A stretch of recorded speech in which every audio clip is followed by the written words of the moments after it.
शुरू करते हैं। हमारे पास यहाँ पे कोई इक्वेशन दिया हुआ है। क्या दिया हुआ है? Cu प्लस HNO3, ठीक है। और ये क्या दिया हुआ है? CuNO3 का होल ट्वाइस प्लस NO2, ठीक है। H2 जो है ऑटोमेटिकली क्या आएगा? रिएक्शन में आएगा और वो बैलेंस हो जाएगा। यहाँ पे कॉपर का ऑक्सीडेशन नंबर कितना होगा? 0. 0। तो यहाँ पे कितना हो जाएगा? NO3 पे -1 होता है तो कितना हो जाएगा? +2, ठीक है। अगर मैं यहाँ पे नाइट्रोजन की निकालू तो 6 + 1 यानी कि जो है +5 आ जाएगा, -6 + 1। अब यहां से निकालेंगे तो यहाँ पे कितना आ जाएगा? +4। कोई कहेगा कि सर यहाँ क्यों नहीं, यहाँ पे +5 ही आता है, आप निकाल के देखोगे तो यहाँ पे कितना आ जाएगा? नाइट्रोजन पे +5 आता है, ठीक है। ओके, तो इसीलिए हमने क्या करा कि इस पे निकाला। ये 0 से यहाँ पे जा रहा है तो इसका क्या हो रहा है? Oxidation. ऑक्सीडेशन हो रहा है। और यहां से यहां जा रहा है तो इसका क्या हो रहा है? Reduction. रिडक्शन हो रहा है।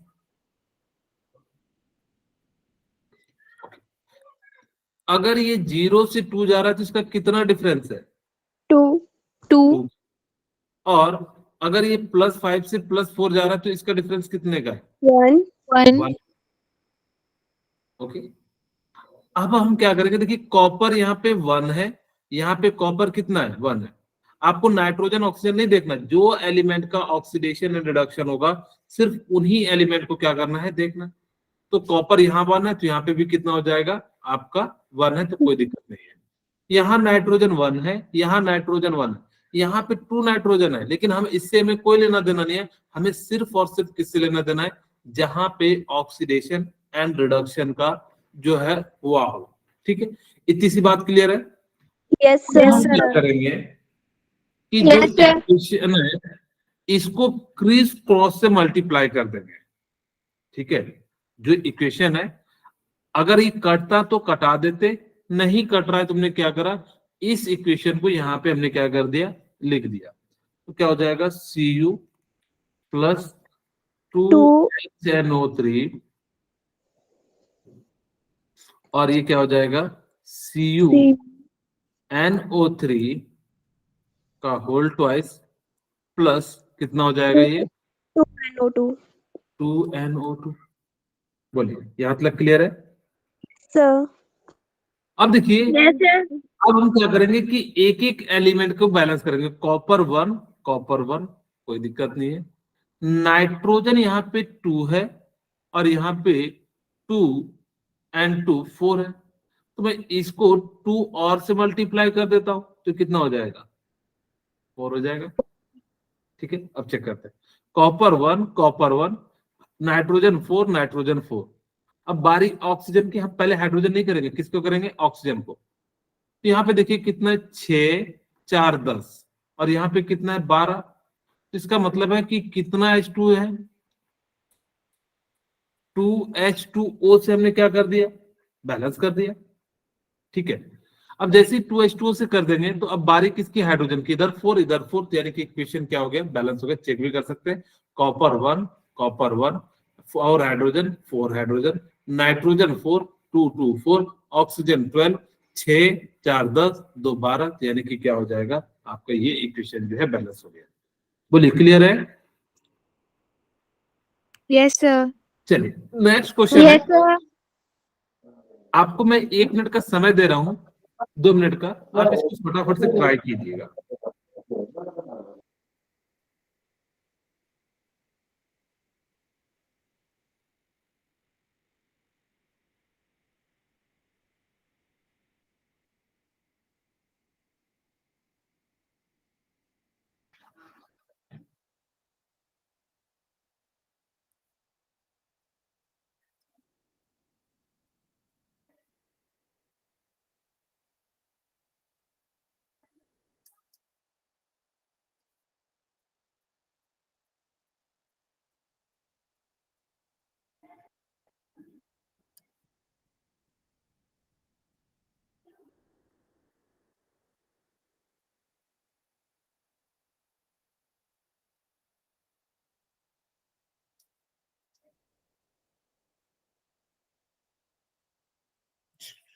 हो गया?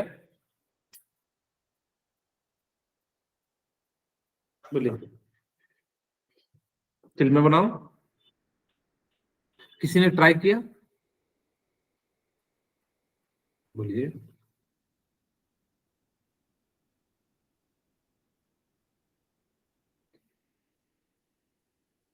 किसी का बना कि नहीं बना? आरुषि बनाए कि नहीं से वो? चलिए मैं बनाता हूँ, यहाँ पे देखिए 2 मिनट हो गए। अब इस इक्वेशन को मैं ऐसे लिख देता हूँ, K2Cr2O7 प्लस HCl, और यहां पे क्या हो जाएगा, KCl plus CrCl3 plus Cl2। ठीक है, तो यहां पे मुझे बताइए कि इसका ऑक्सीडेशन क्रोमियम का कितना होगा?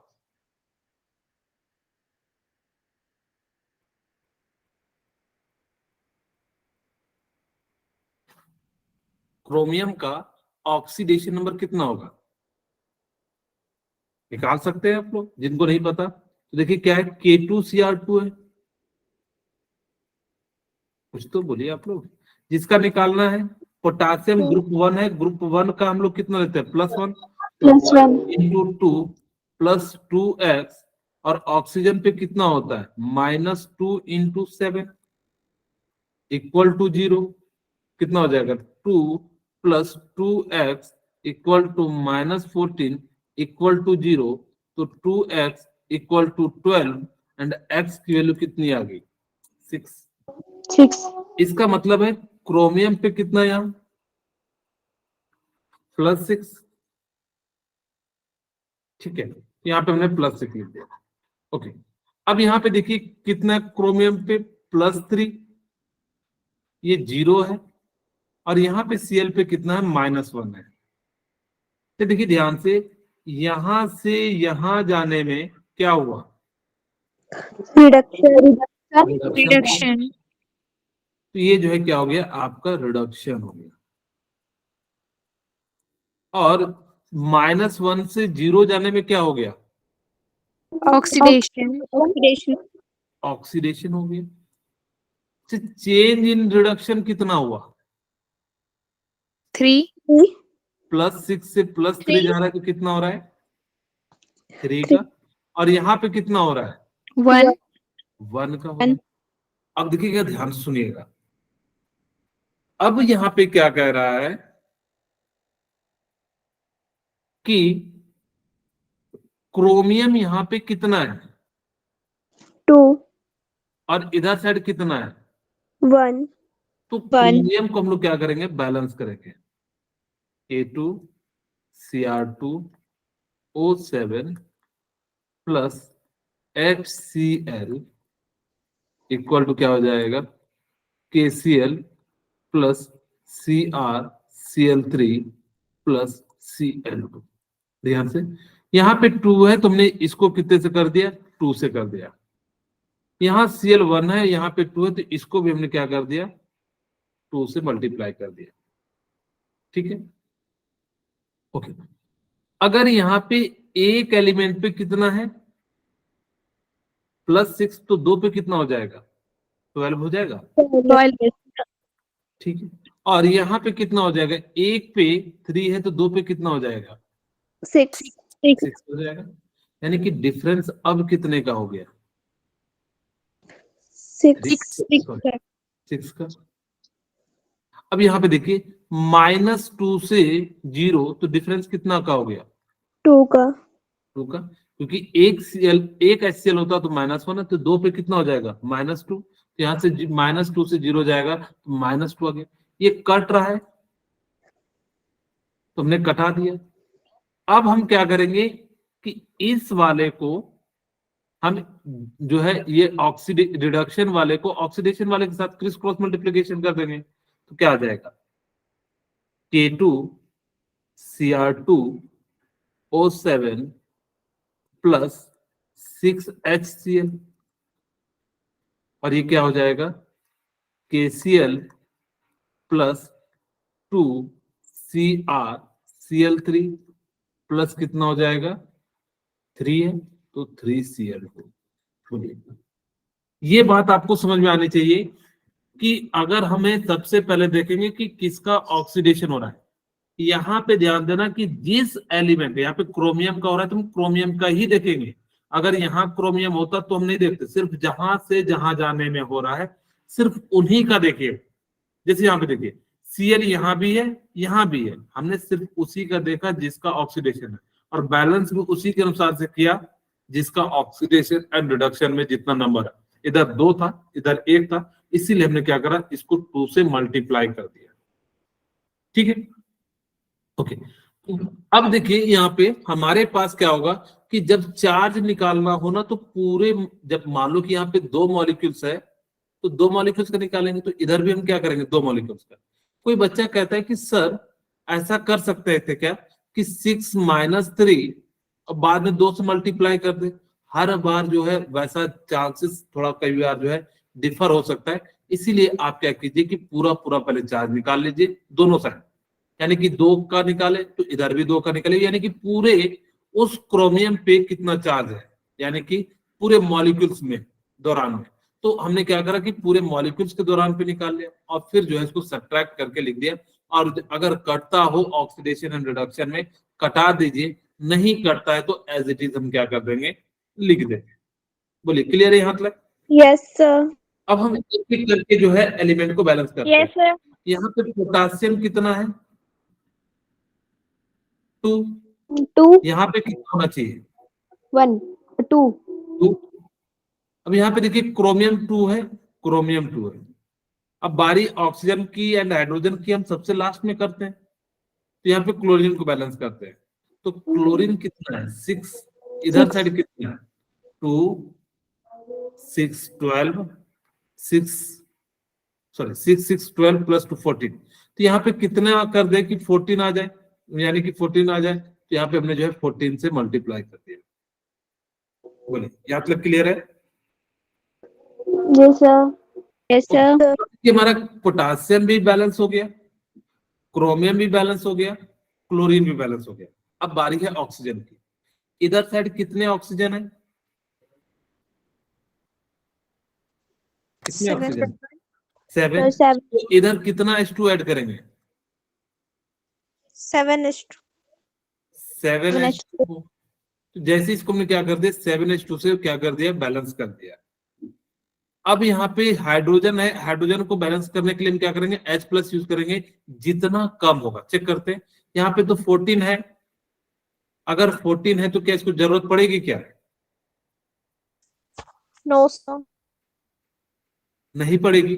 तो जिस कारण से ये इक्वेशन क्या हो गया, बैलेंस हो गया। चेक भी कर सकते हो, K2 2 है, K2 2 है, Cr2 2 है, Cr2 2 है, ऑक्सीजन 7 है, ऑक्सीजन 7 है, हाइड्रोजन 14 है, हाइड्रोजन 7 × 2 14 है, क्लोरीन 14 है, एंड देखिए 6, 6, 12 एंड 2 14।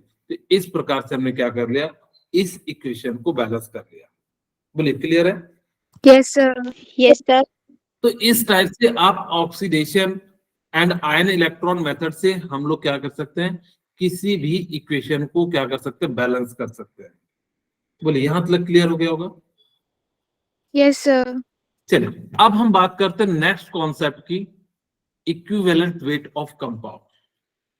कहता है कि कोई भी इक्विवेलेंट जो होता है वो ऑक्सीडाइजिंग एजेंट या रिड्यूसिंग एजेंट कितना इलेक्ट्रॉन को लूज या गेन कर रहा है इन अ 1 मोल इलेक्ट्रॉन, या आप सिंपली कह दो कि 1 मोल में कितने इलेक्ट्रॉन गेन या लूज कर रहा है ड्यूरिंग द केमिकल रिएक्शन। अगर आपने उसको मास से mass divided by number of, हम उसको बताएंगे एन फैक्टर क्या होता है थोड़ी देर में, अगर आपने उसको डिवाइड कर दिया तो वो जो है क्या निकल जाएगा, इक्विवेलेंट वेट। इसी चीज को ना हम लोग ऐसे लिखते हैं, इक्विवेलेंट वेट। मैं नीचे लिख देता हूँ, फिर पहले इसको समझा देता हूँ। इक्विवेलेंट वेट ऑफ ऑक्सीडेंट, तो ऑक्सीडेंट का मतलब क्या हो जाता है, ऑक्सीडाइजिंग एजेंट। ऑक्सीडाइजिंग एजेंट को ही हम ऑक्सीडेंट कहते हैं, रिड्यूसिंग एजेंट को रिडक्टेंट कहते हैं। देखिए यहां से ऑक्सी ले लिया, एजेंट से हमने क्या ले लिया, एंट ले लिया, तो क्या हो गया, ऑक्सीडेंट हो गया। ठीक है, एक्सीडेंट नहीं हो गया, ये क्या हो गया, जो है ऑक्सीडेंट हो गया। ठीक है, अब यहाँ पे इस प्रकार से अगर ये दिया रहेगा तो जो है क्या हो जाएगा, रिडक्टेंट हो जाएगा। इसका मतलब ऑक्सीडाइजिंग एजेंट का मतलब है उसका क्या हो रहा होगा, रिडक्शन हो रहा होगा। और इसका मतलब क्या हो रहा होगा, Oxidation. ऑक्सीडेशन हो रहा होगा। तो Oxidation. कई जगह पे आपको ऑक्सीडेशन के टर्म में भी पूछा जा सकता है, या रिडक्शन के टर्म में भी क्या किया जा सकता है, पूछा जा सकता है। वही कहता है कि इक्विवेलेंट वेट जो होगा, जो उस जिसका निकालना हो, यानी कि जिस रिएक्टेंट का निकालना हो उसका मॉलिक्यूलर वेट लिखिएगा एंड डिवाइडेड बाय क्या कीजिएगा, number of electron gained by 1 mole of oxygen, यानी कि 1 मोल में कितना जो है उसने गेन किया, इसी चीज को हम लोग क्या कहेंगे, लिखेंगे। तो या इसी चीज को आप ऐसे भी लिख सकते थे, इक्विवेलेंट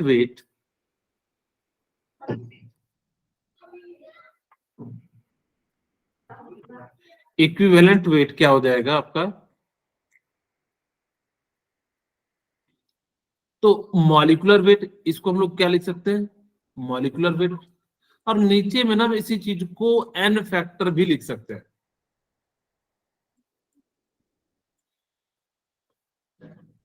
ठीक है, इसी को नीचे में हम लोग क्या लिख सकते हैं, एन फैक्टर जो है क्या कर सकते हैं, लिख सकते हैं। एसिड के लिए H प्लस देखिएगा, बेस के लिए OH माइनस देखिएगा, और कंपाउंड के लिए हम देखेंगे कि कितना ऑक्सीडेशन नंबर जो है चेंज हो रहा है।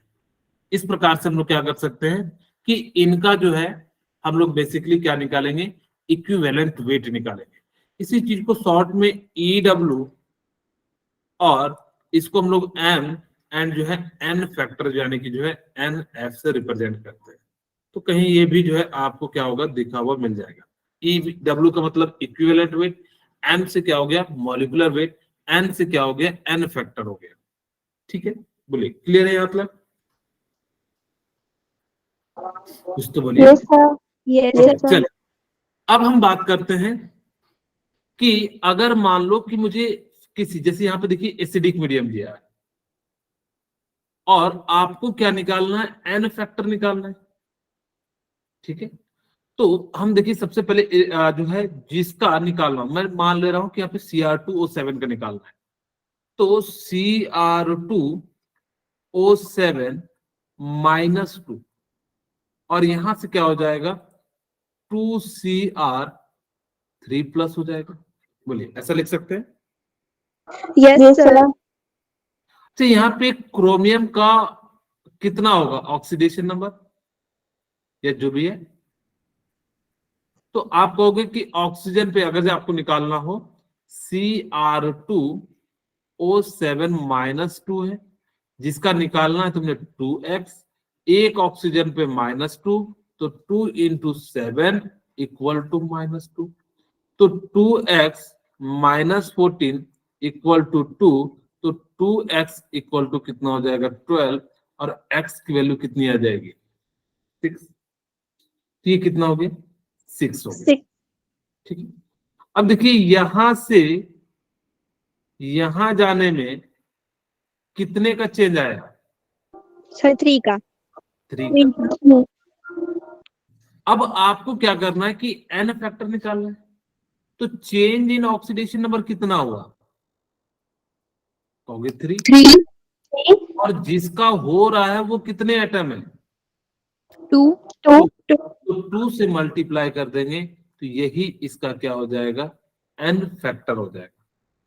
फिर से ध्यान सुनना, हम क्या करेंगे कि जिसका निकालना है उसका चेंज ऑक्सीडेशन नंबर देखेंगे, और जितना यहाँ पे एटम है उतने एटम से क्या कर देंगे, मल्टीप्लाई कर देंगे। तो इस तरह से आपका क्या हो जाएगा कि जो है एन फैक्टर की वैल्यू निकल जाएगी। बोलिए यहां तक क्लियर हो गया। Yes, sir. Yes, sir. Yes, sir. अगर हमारे पास Yes, ये sir. जो है ये निकल गया, अब इक्विवेलेंट वेट निकालना है। तो इक्विवेलेंट वेट क्या हो जाएगा कि जिसका निकालना है उसका आपको क्या करना पड़ेगा, मॉलिक्यूलर वेट। अब यहाँ पे कुछ जुड़ा होगा, K2Cr2O7, तो K2Cr2O7 का पूरा लगे। इन्होंने नहीं दिया है तो इसीलिए हम लोग जो क्या कर रहे हैं, इसी फॉर्म में लिख दे रहे हैं। तो कितना हो जाएगा m/6। बोलिए, क्लियर है? यहाँ तक समझ में आ Yes, गया? sir. तो इस तरह से जो है निकाल सकते। Yes, sir. ओके, अब हमारे पास सेकंड है कि C2O4-2 एंड CO2 दिया हुआ है। इसका इक्विवेलेंट आपसे क्वेश्चन में जो भी है वो क्या क्या रखा है, कैलकुलेट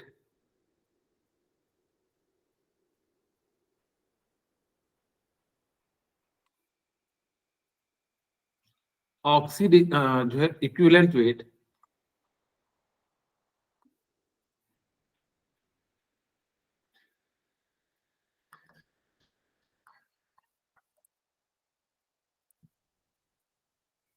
ऑफ रिएक्टेंट।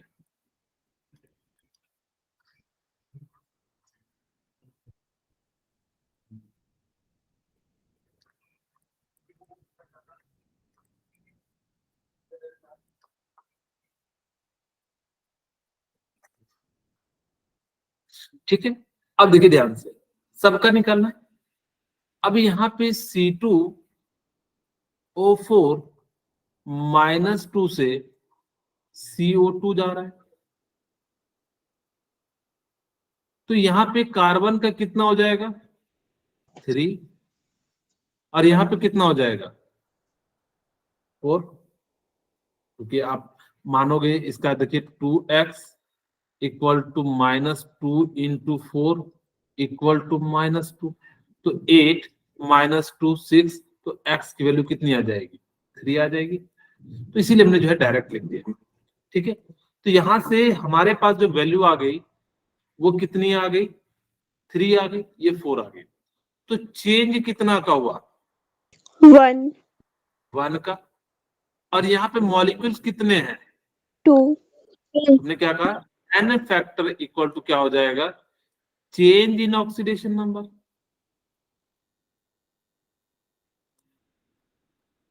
इनटू कितना कर देंगे, 2 से मल्टीप्लाई कर देंगे, सॉरी, यह जो है नंबर ऑफ एटम।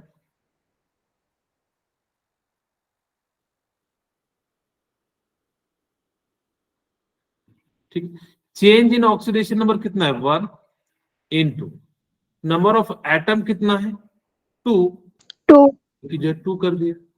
तो जो इक्विवेलेंट वेट हो जाएगा वो क्या हो जाएगा, मॉलिक्यूलर वेट डिवाइडेड बाय 2, यानी कि इस प्रकार से क्या हो जाएगा, m/2 हो जाएगा। ठीक है, बोलिए, समझ में आ रहा है? Yes, sir. आपको मुझे Yes, बताना sir. है Yes, इसका कितना इक्विवेलेंट वेट होगा।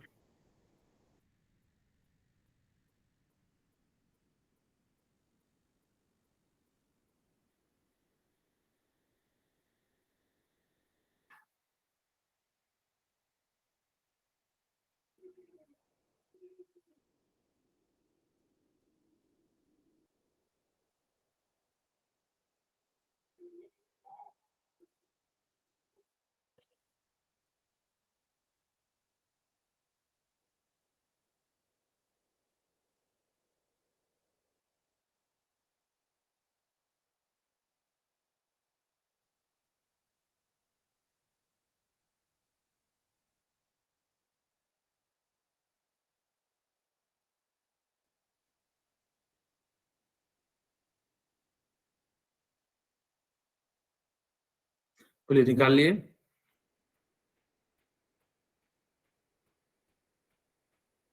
प्रिया, शिवम, दीक्षा, m/5. चलिए वेरी गुड, चेक करते हैं। तो यहां से इसका कितना हो जाएगा, ऑक्सीडेशन नंबर 5, 5. Very good. यहाँ पे ऑक्सीडेशन नंबर कितना हो जाएगा, 0, 0. 0 हो जाएगा। तो अब ये जो चेंज है वो चेंज कितना का है, 5. 5. 5 का है। ठीक है, ओके। तो n फैक्टर इक्वल टू क्या हो जाएगा, Change in oxidation number into number of atom. Change in oxidation number into number of atom.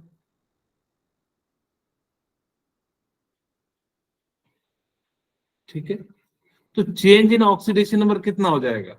5 5। 5 number of atom कितना हो जाएगा? 1 1। 2 तो इक्विवेलेंट वेट 1 कितना हो जाएगा? m/5 n/5 हो जाएगा।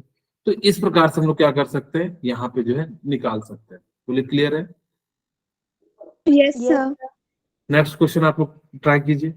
yes sir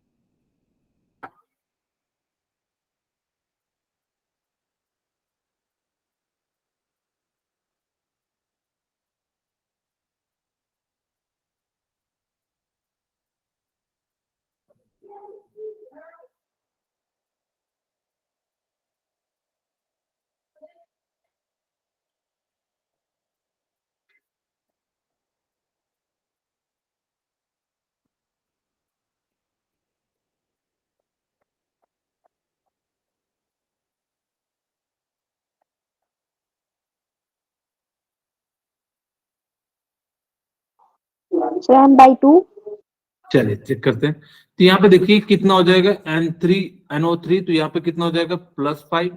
5 और ये कितना हो जाएगा? 3 -3 हो जाएगा। ठीक है, तो आप मुझे बताइए चेंज इन डिफरेंस कितना आया? 2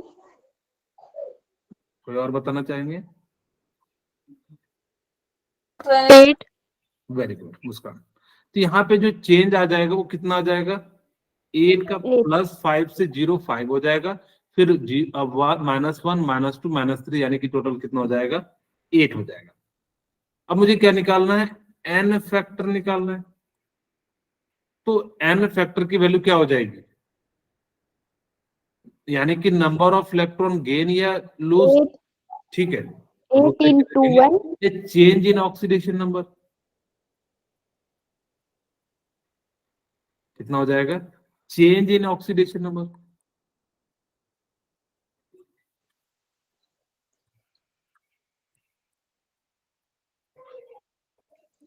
into number of atom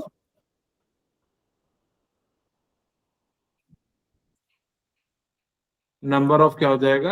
atom हो जाएगा। ये मैं पूरा लिख देता हूं, नंबर ऑफ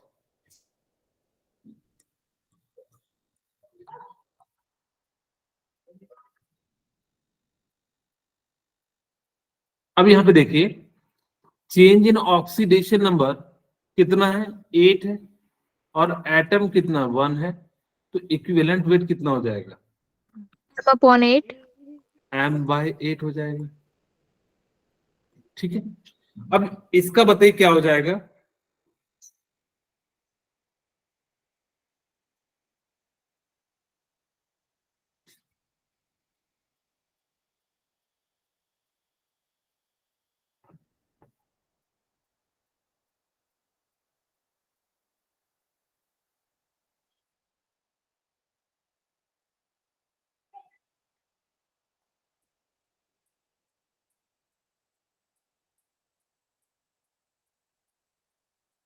बोलिए क्या आंसर हो जाएगा?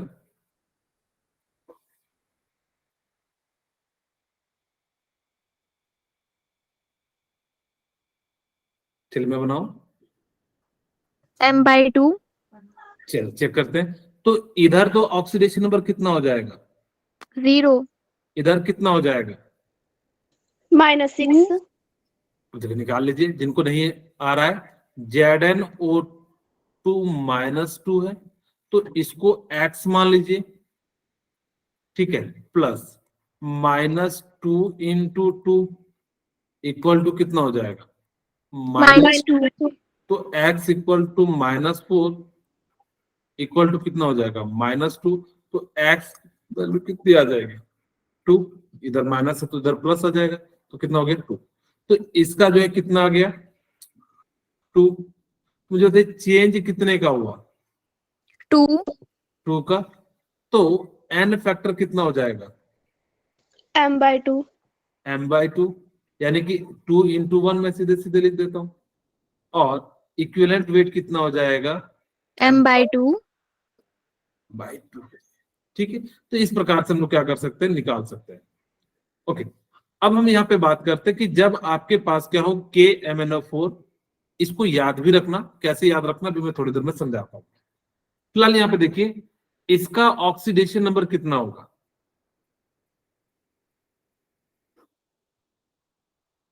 बोलिए इसका ऑक्सीडेशन नंबर कितना होगा, +7 होगा। इसका ऑक्सीडेशन नंबर कितना होगा, 6. 8 में से 2 यानी कि जो है 6 हो गया। अब यहां से यहां का जो डिफरेंस है वो कितना हो जाएगा, 1 1. 1। ठीक है, तो यहाँ पे नंबर ऑफ एटम भी 1 ही है, तो n फैक्टर जो है वो कितना हो गया आपका, 1 हो गया। ये एसिडिक यानी कि जो है बेसिक मीडियम में, कि जो KMnO4 है वो K2MnO4 जाएगा। अगर आपके पास बेसिक मीडियम है तो n की वैल्यू कितनी ले लेनी है, आपको 1 ले लेनी है। सेकंड, यहां पे बताइए कितना होगा इसका ऑक्सीडेशन नंबर, KMnO4 ही है तो 7 हो जाएगा। यहां पे कितना हो जाएगा, 4 +4 हो जाएगा। तो चेंज कितना हो गया, 3 3. 3 तो कितना हो जाएगा n फैक्टर, यहाँ पे 3. 3 हो जाएगा।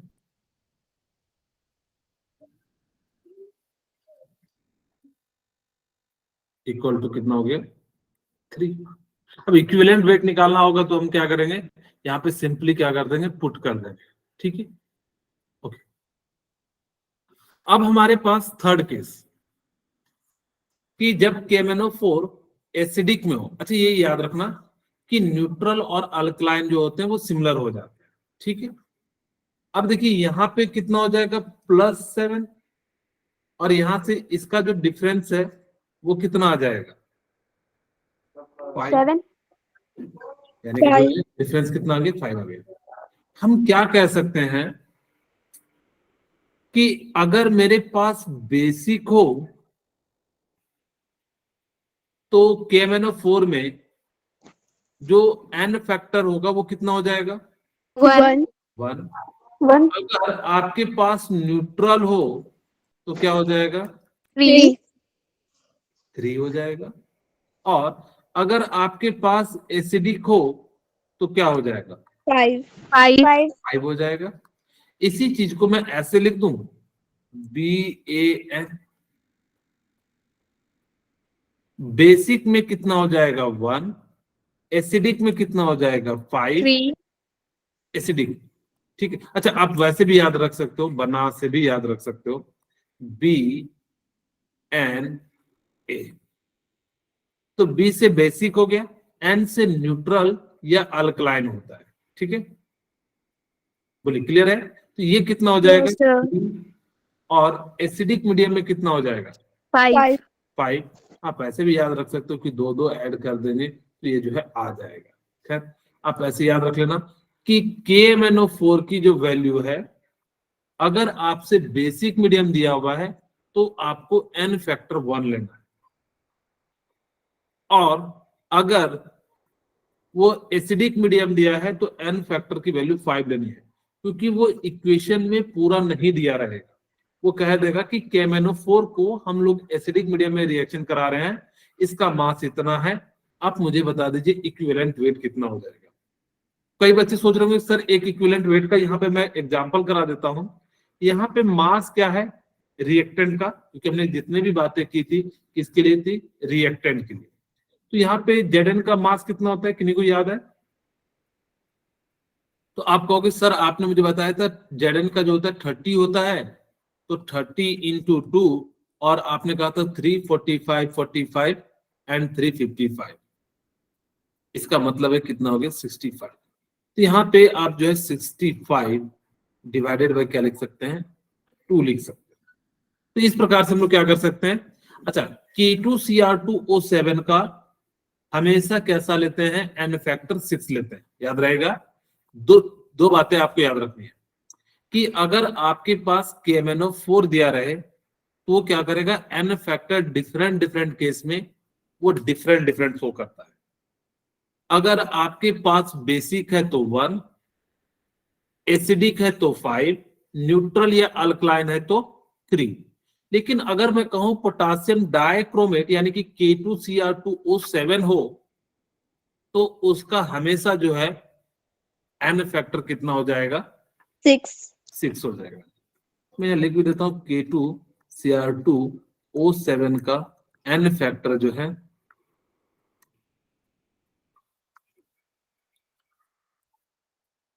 वो कितना हो जाएगा, 6 हो जाएगा। 6।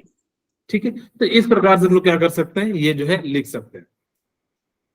अब देखिए ध्यान से क्या कह रहा है, when 2 or more than 2 atoms undergo in either oxidation and reduction, यानी कि जब एक ही मॉलिक्यूल्स ऑक्सीडेशन में भी पार्टिसिपेट करेगा एंड रिडक्शन में भी पार्टिसिपेट करेगा, तो उस टाइप के एलिमेंट के हम कैसे निकालेंगे एन फैक्टर। ध्यान से देखिएगा, बड़ा अच्छा सा है।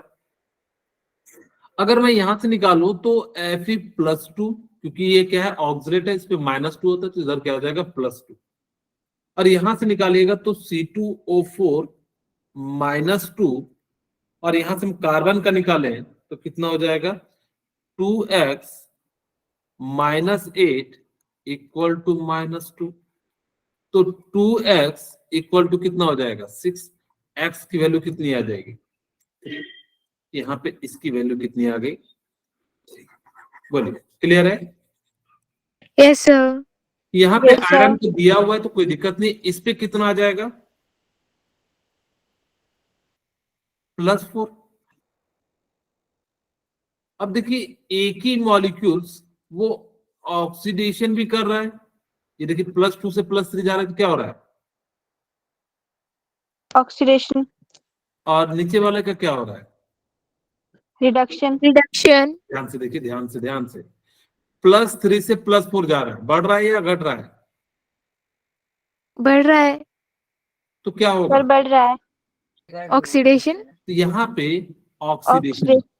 इसका मतलब है यही बात उन्होंने भी लिखा हुआ है, जब 2 या 2 से ज्यादा एटम या तो ऑक्सीडेशन कर रहे हो या रिडक्शन कर रहे हो, तब इस केस में हम एन फैक्टर कैसे निकालेंगे। ठीक है, अच्छा यहां से देखिए इसका चेंज कितना है, 1 का है। यहां से यहां का चेंज कितना है, 1. 1 का है। अब मुझे बताइए कि जो एन फैक्टर Fe का निकालेंगे, n factor of Fe equal to क्या हो जाएगा, कहोगे कि sir change in oxidation number, तो चेंज इन ऑक्सीडेशन नंबर कितना है, 1। 1. नंबर ऑफ एटम कितना है, 1। 1. तो इसका तो कितना हो गया, 1 हो गया। अब एन फैक्टर ऑफ कार्बन हम निकालते हैं, तो कार्बन का निकालते हैं तो चेंज इन कितना है, ऑक्सीडेशन नंबर 1। लेकिन यहाँ पे एटम कितने हैं, 2. 2, तो ये कितना हो जाएगा, 2। 2. अगर जब एक ही मतलब एक ही मॉलिक्यूल्स में दो दो एटम ऑक्सीडेशन कर रहे हो तो दोनों का ऑक्सीडेशन यानी कि चेंज हो रहा होगा, तो यहाँ पे एन रिजल्टेंट या एन फैक्टर रिजल्टेंट या नेट भी कह सकते हो, वो जो हो जाएगा वो क्या हो जाएगा, n factor 1 plus n factor 2।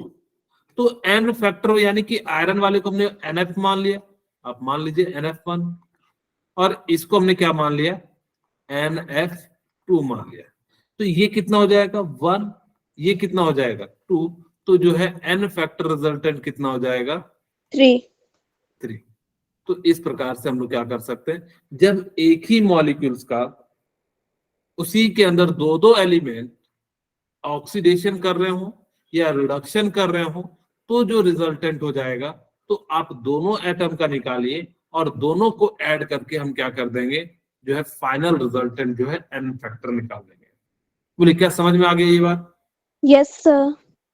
चलिए आपके सामने ये दो क्वेश्चन है, यहाँ पे मैं थोड़ा सा मदद कर देता हूं कि +2 हो जाता है इसका, ठीक है, और इस पे एक एटम पे कितना हो जाता है, -1। यहाँ चार्ज नहीं है, आपके लिए मैंने थोड़ा सा सुविधा कर दिया। ये +3 है और ये कितना हो जाएगा, +4। अब मुझे बताइए कि इसका एन फैक्टर यानी कि रिजल्टेंट क्या होगा। पहले देख लेना ऑक्सीडेशन हो रहा है या नहीं हो रहा है, या रिडक्शन हो रहा है या नहीं हो रहा है, ठीक है।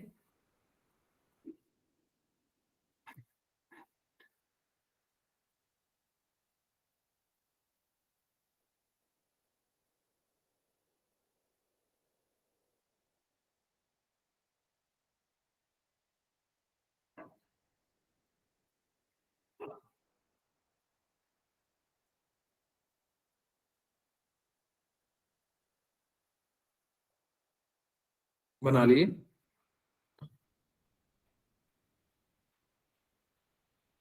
मैं बना दूं?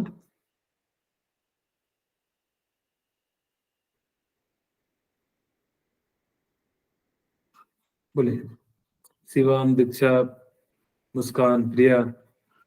सर Sir, बना Fe का 1 है और S का 5। चलिए चेक कर लेते हैं कि किसका कितना आ रहा है। यहाँ पे देखिए, हमारे पास ये जो है यहां से यहां जा रहा है, तो ये क्या हो रहा है, reduction. ऑक्सीडेशन। ऑक्सीडेशन। और ये यहां से यहां जा रहा है, तो इसका क्या हो रहा है, ऑक्सीडेशन। ऑक्सीडेशन, -1 से -4।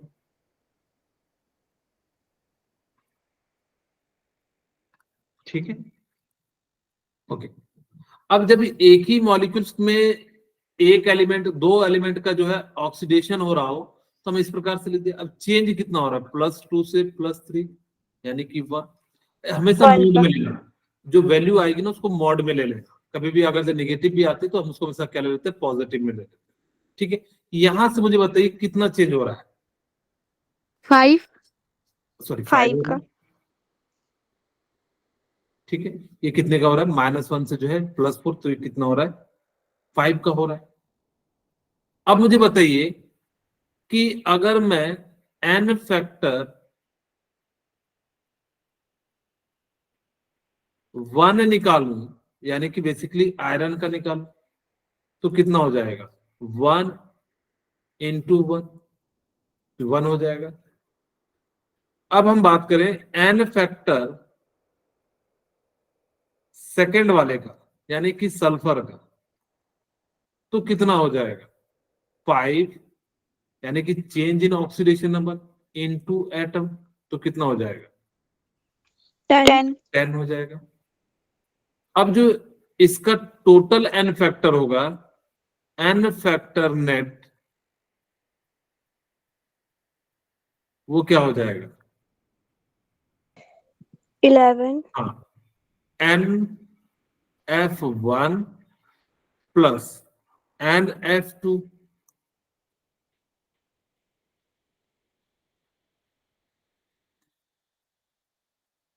तो ये कितना है, 1 + 10, तो यहां पे कितना हो जाएगा, 10। अब इक्विवेलेंट वेट आपसे पूछेगा, तो आप सिंपली क्या कर दोगे, मॉलिक्यूलर मास जिसका पूछा है, रिएक्टेंट का पूछा है, तो FeS2 का हम लोग क्या करेंगे, पुट कर देंगे, और जो है उसके अनुसार से क्या कर लेंगे, निकाल लेंगे। ठीक है, बोलिए यहां तक क्लियर है। Yes, sir. Yes, sir. इसका जो है आप लोग क्या कीजिए, यहाँ पे इक्विवेलेंट वेट निकालिए।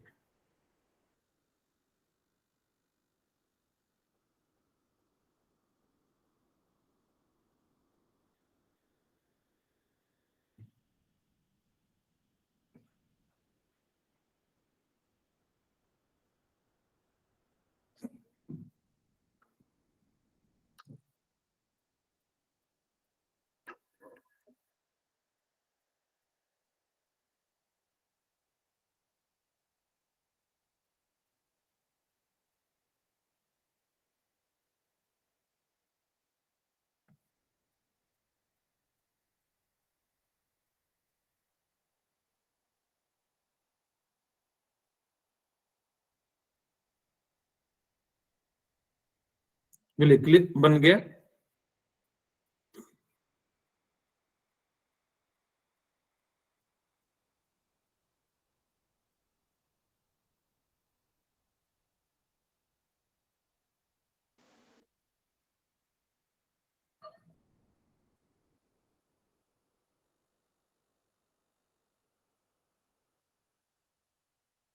किन्हीं का बना कि नहीं बना? प्रिया, दीक्षा, शिवम,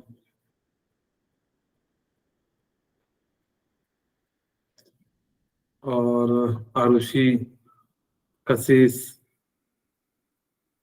प्यारचंद, कृतिका, श्वेता, बना?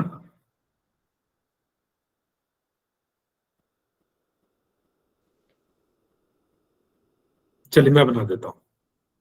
अब देखिए यहां पे कॉपर +2 यानी कि जो है सल्फर पे -2 है, तो यहाँ पे कितना हो जाएगा? +1 हो जाएगा। ये +2 है, और ये सल्फर पे कितना हो जाएगा? +4 हो जाएगा। मैं थोड़ा सा नीचे लिख देता हूं। हमारे पास जो एग्जैक्ट इक्वेशन था वो क्या था?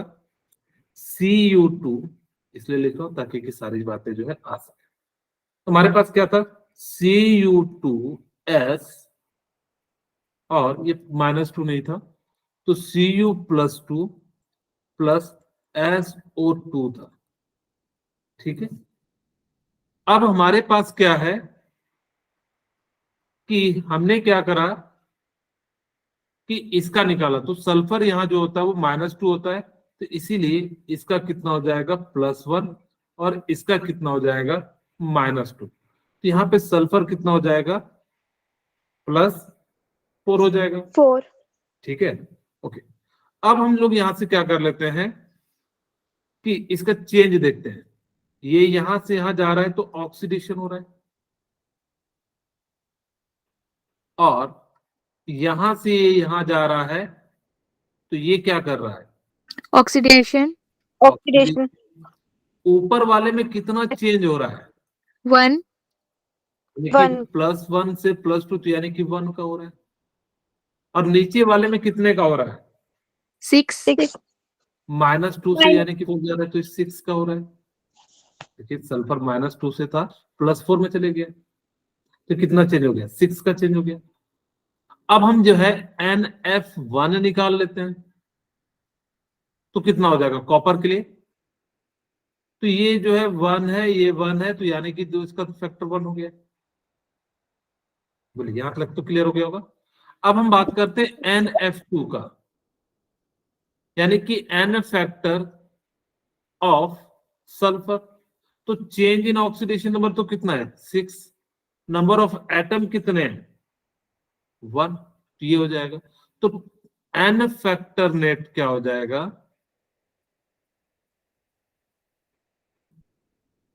बोलिए 7. NF1 plus NF2 equal to कितना हो जाएगा? 6 + 1। ठीक है,